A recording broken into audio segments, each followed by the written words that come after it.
Selamat pagi saudaraku. Mengawali kegiatan hari ini, Rabu 11 Mei 2022, bersama Allah di waktu fajar. Judul renungan kita adalah Basuhlah, bersihkanlah dirimu. Firman Tuhan dalam kitab Yesaya 1 ayat 16. Basuhlah, bersihkanlah dirimu, jauhkanlah perbuatan-perbuatan yang jahat dari depan mataku, berhentilah berbuat jahat. Mari kita dengar ulasannya. Tetapi banyak tertarik oleh keindahan Kristus dan kemuliaan sorga, yang segan-segan memenuhi syarat satu-satunya supaya ini dapat menjadi milik mereka. Banyak yang berada di jalan lebar sama sekali tidak puas dengan jalan yang mereka lalui itu.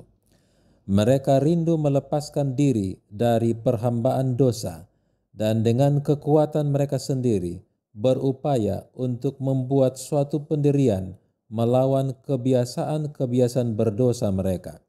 Mereka melihat ke arah jalan sempit dan gerbang sesak, tetapi kesenangan mementingkan diri, kasih akan dunia, kesombongan, ambisi yang tidak suci, membuat suatu rintangan antara mereka dan juru selamat itu.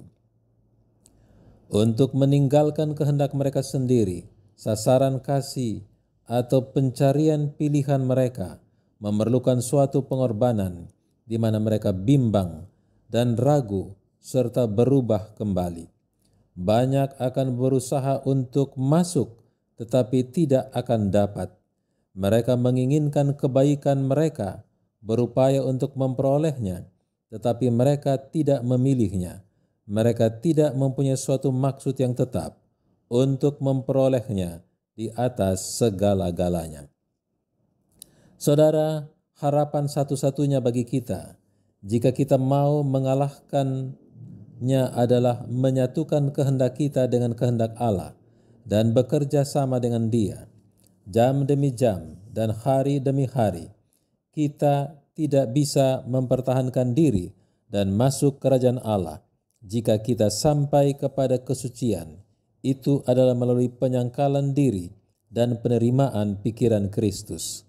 Kesombongan dan mengandalkan kekuatan diri harus disalibkan. Maukah kita membayar harta yang dituntut dari kita?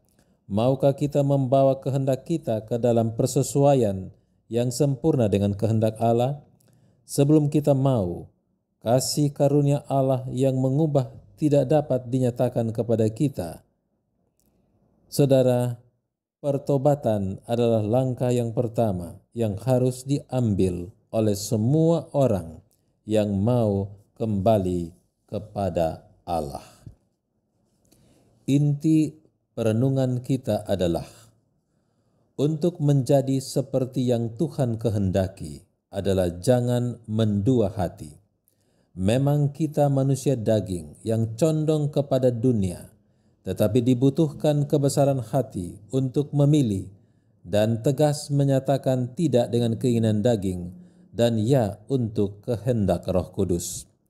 Hanya mereka yang mau menyangkal diri dan masuk kepada budaya hidup Kristus yang penuh pengorbanan, maka kasih karunia-Nya menyempurnakan kita dan mempantaskan kita untuk Tuhan. Mari kita berdoa. Bapa, mulialah nama-Mu. Karena pengorbanan Yesus Kristus, kami diangkat dari dosa kepada keselamatan. Bimbing hati kami untuk memilih hati Kristus, agar kami dapat diselamatkan oleh kasih karunia-Mu. Dalam nama Yesus. Amin. Demikian renungan kita hari ini. Tuhan Yesus memberkati. Shalom.